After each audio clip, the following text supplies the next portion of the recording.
Hi, and welcome to Natalie Inspires You, a platform that encourages women to chase their dreams and make them a reality while staying anchored in faith, hope, and love. Mental health is something that everybody is talking about the world over. And so I thought it would only be fitting that I bring about a greater awareness on mindfulness. Because mindfulness is something that certainly helps you to have better mental health. So, if you would like to know more about mindfulness, you would like to learn a few tips on how to practice mindfulness, stay tuned. This interview then is just for you. My guest today is Komal Chopra Jodha, American Indian living in Malaysia with a Canadian husband and 3 Malaysian-born boys. Originally from Kentucky, Komal has been based in Kuala Lumpur for the last 10 years. Having been taught meditation at a young age from her mother, the foundation was there. However, her own path to meditation reawakened after she herself became a mother. Shortly after her twin boys were born, Komal felt overwhelmed and underprepared for the journey into motherhood. The moment that triggered her to seek help was when she experienced her first anxiety attack. She made a decision right there that she wanted to be a role model for her kids as a compassionate, emotionally healthy, and loving mom. Fortunately, having a good support system, she was guided back into meditation. This is when she discovered that different types of meditation resonate with different people. She found ways to invite calm moments into her life, which over time shifted her overall identity into a more calm being by creating space between her thoughts. This was when her light bulb moment happened. She discovered the key to her own happiness was creating calmness into her mind and body. By doing this, she was able to recognize that she truly was the best person to guide her children into discovering their own happiness. Komal feels fortunate that she has found her passion and her life's work. She's always enjoyed helping people. Having the opportunity to help people seek their own happiness through meditation is a dream come true.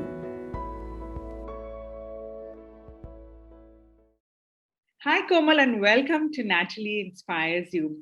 It's an absolute honor to have you today on my platform because you are an incredible woman who has great knowledge on what we're talking about today, mindfulness.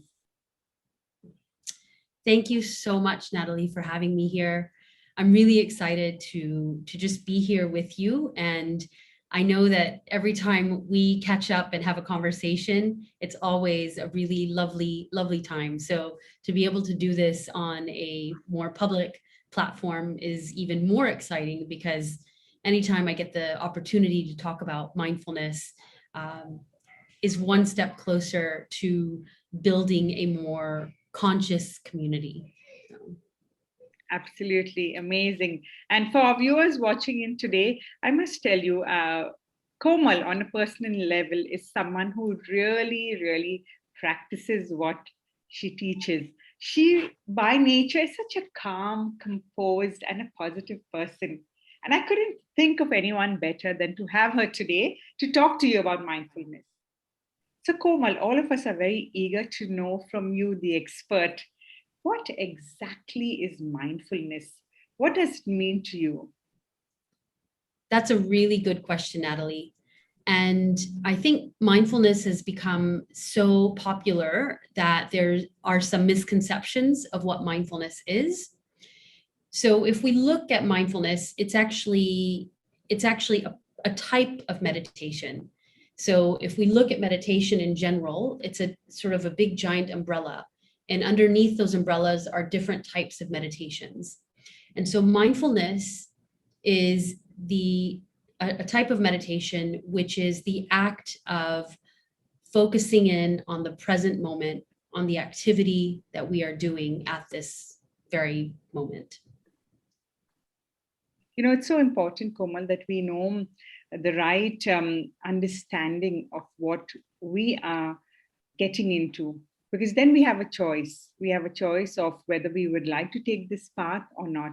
And one thing for sure, as you said, mindfulness is about coming into the present moment. And I really believe that, we as mothers, as women, or just people in general, during the time of the pandemic, need to come into the present moment as often as possible for much peace and calm.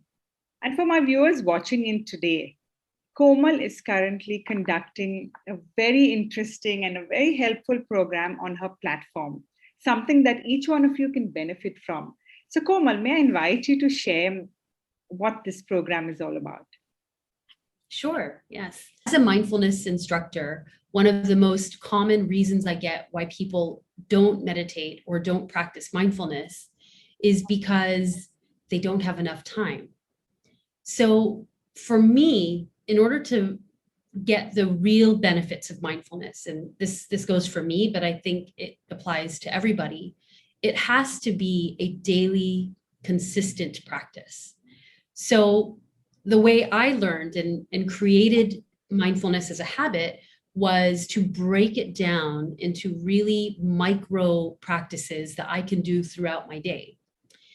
So I decided in July to make this the 31 days of mindfulness. And what I've been doing on this platform is to show people how they can sprinkle in mindfulness when practicing a variety of activities that they would be doing throughout their day. So, for example, when you are in your office and you're drinking a bottle of water, just intentionally just slowing the practice down and bringing your intention to exactly what it is you're doing. So in this case, just slowing the process down, just imagining, looking at your water bottle, recognizing your hand as it goes to unscrew the top of the water bottle, placing the top down beside you, and then recognizing or acknowledging that the bottle is moving towards your lips.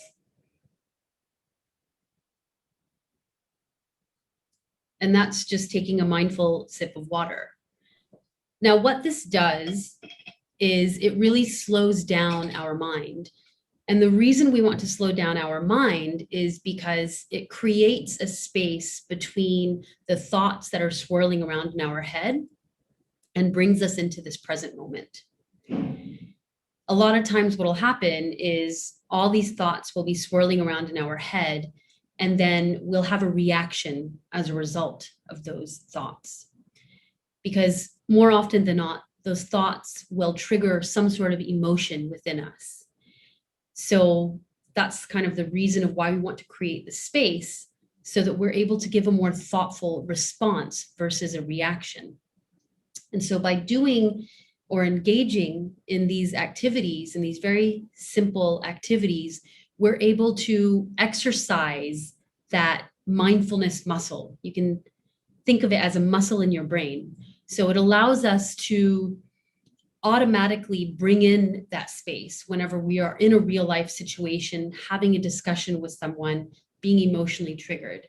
So it's all about making that muscle strong. That was something really simple and easy that you shared with us, Komal. And I really liked the fact that how you taught us with a simple practice to mindfully bring our thoughts into the present moment rather than it wandering around. And sometimes these thoughts are not even correct, they're not even accurate, and they're not even true.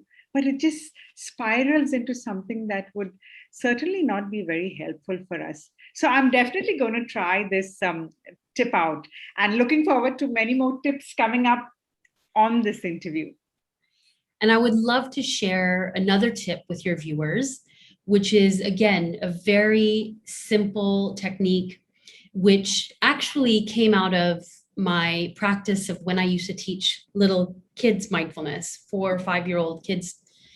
And what I discovered along that journey is that teaching children how to practice mindfulness easily translates to adults as well, because we are often when we see something so simple, it's so hard for us to realize that that's it.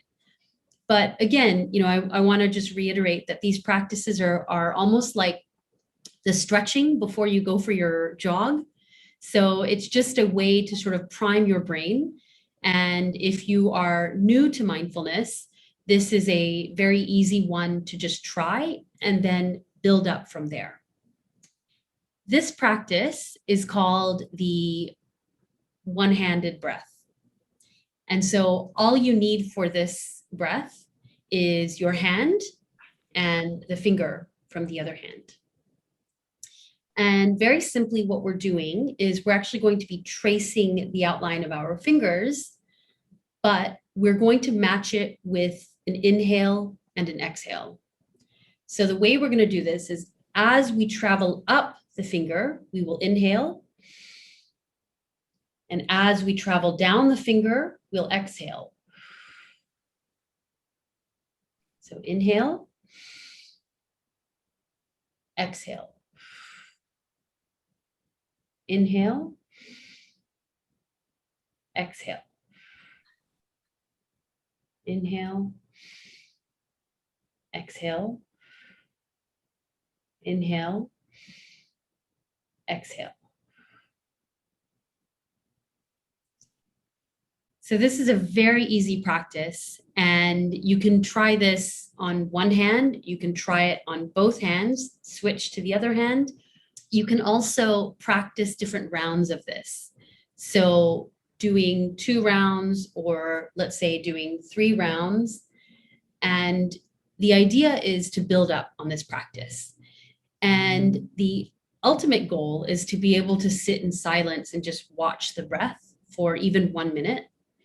But I'm also quite empathetic with mothers as yourself, Natalie, and myself. We, both having 3 kids, it can be quite difficult to find that time. And that's why I love these practices.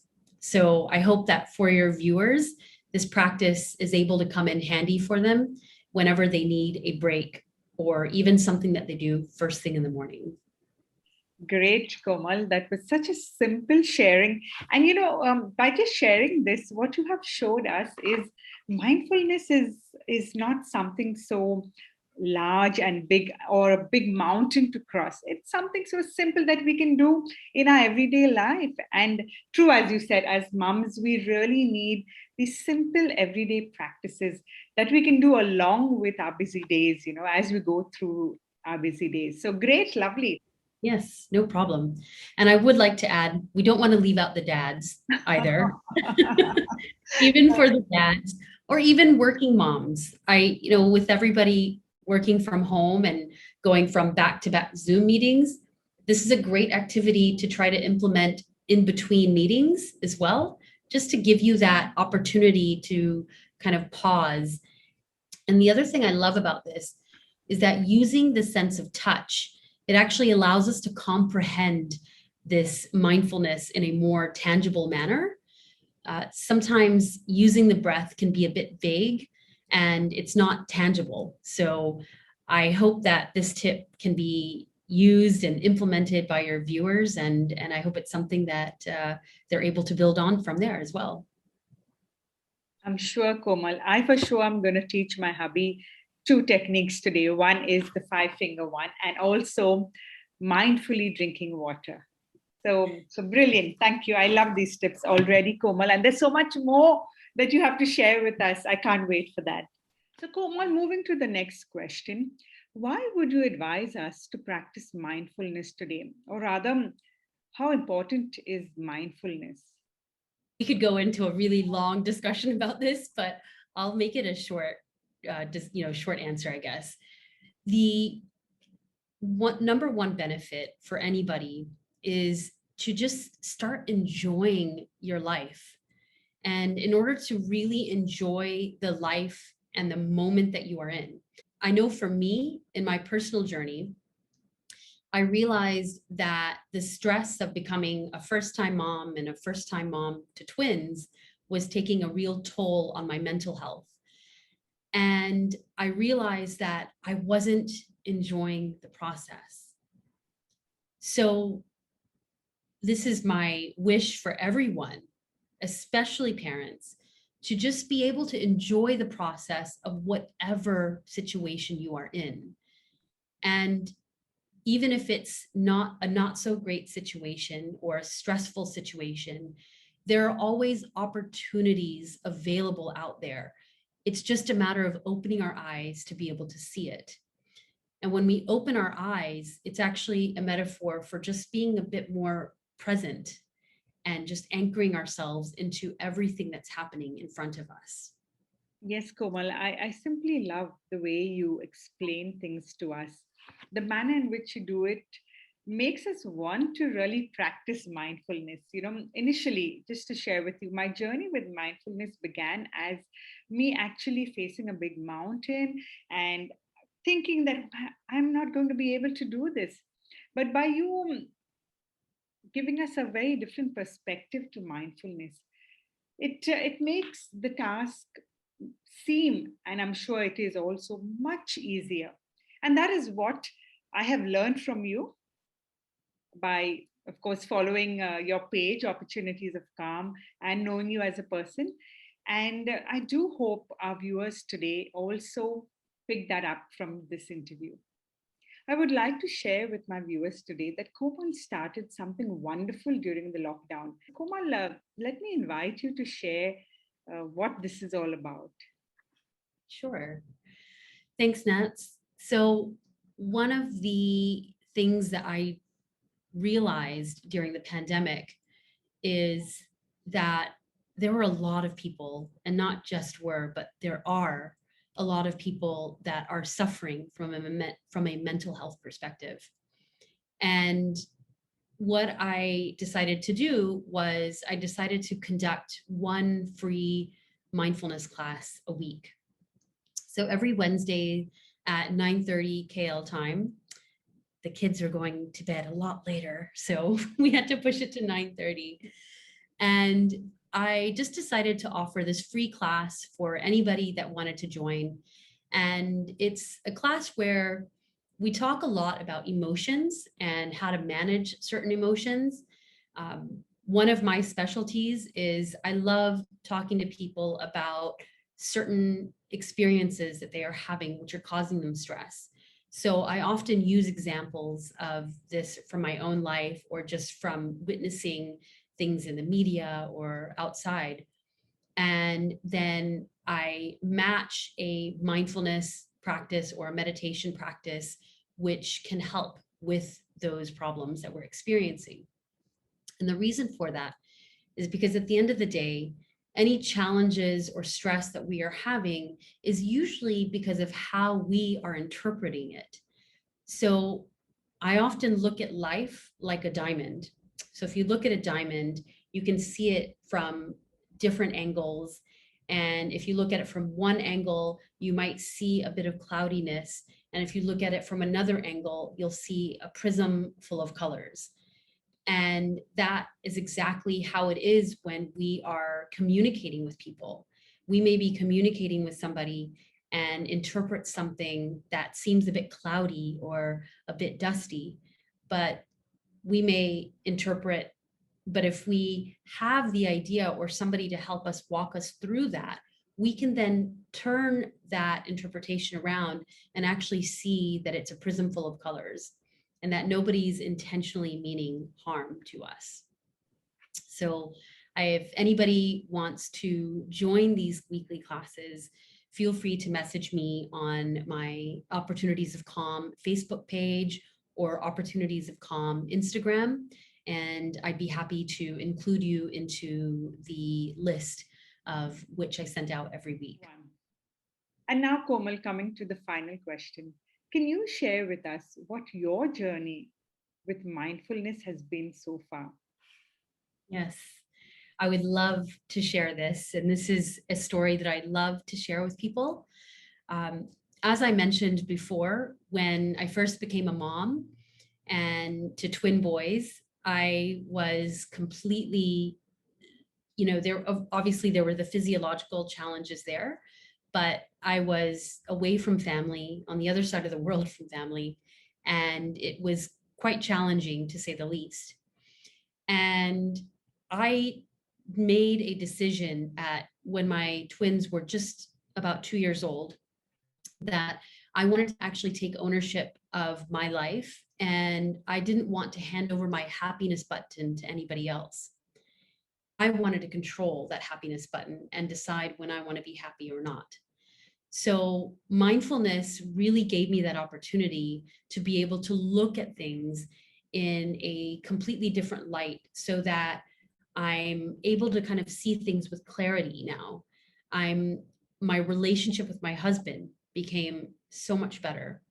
And I find with all relationships, communication is the foundation of those relationships. So another benefit from my mindfulness practice was actually how I communicated with others. Being able to have those intentional pauses while communicating with somebody in a difficult situation.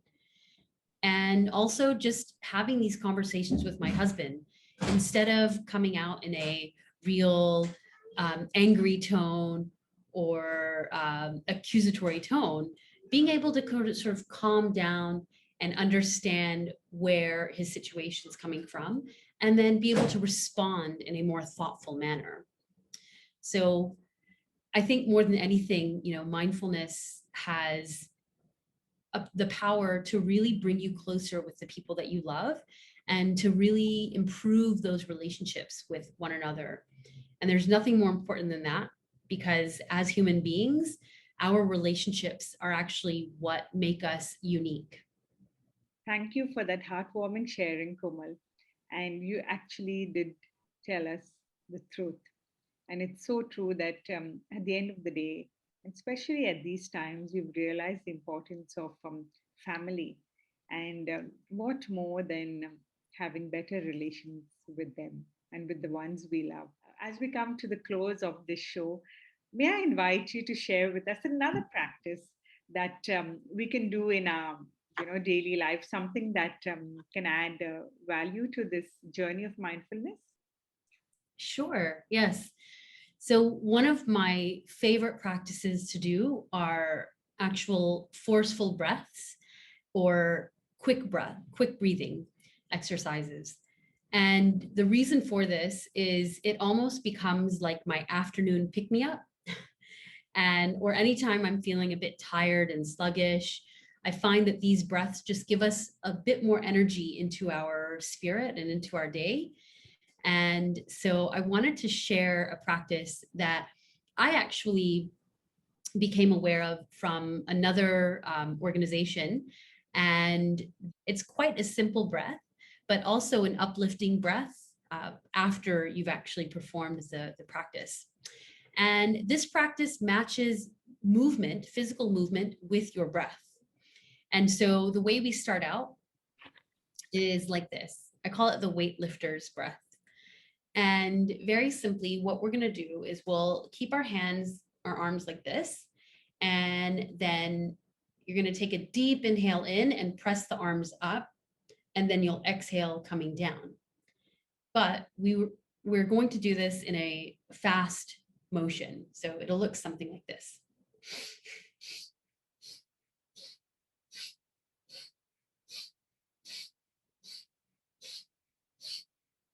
And then after you take the last breath, taking a deep inhale in, holding the breath for as long as you can, and then just pretend like you're blowing out of a small straw. And slowly depressing the breath out of the body. And these practices, again, are a great way to energize you throughout your day. And the other reason I like using the arms in this instance is that the arms, there's actually a vein that connects all the way from our arms into our heart.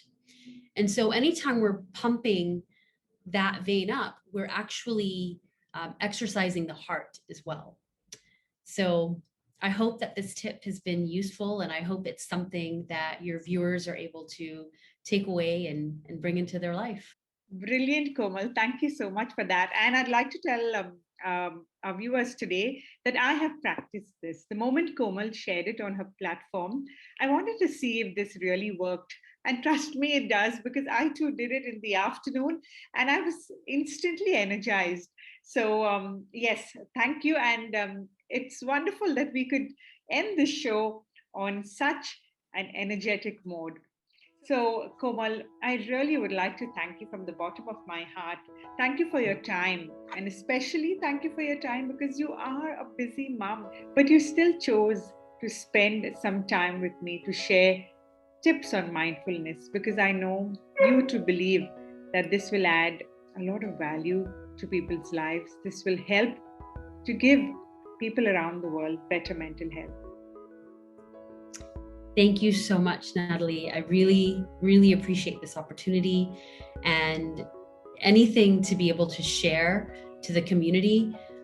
It just helps us to become better people ourselves as well when we're able to do that. And from the bottom of my heart, I just really appreciate the opportunity to be able to speak on your platform and about a topic that I'm so passionate about. Thank you, Komal. And on that note, I'd like to end that Natalie Inspires You is a platform that showcases women and the work they do. And today I was blessed and pleased to showcase Komal to all of you. Stay inspired. Stay inspired.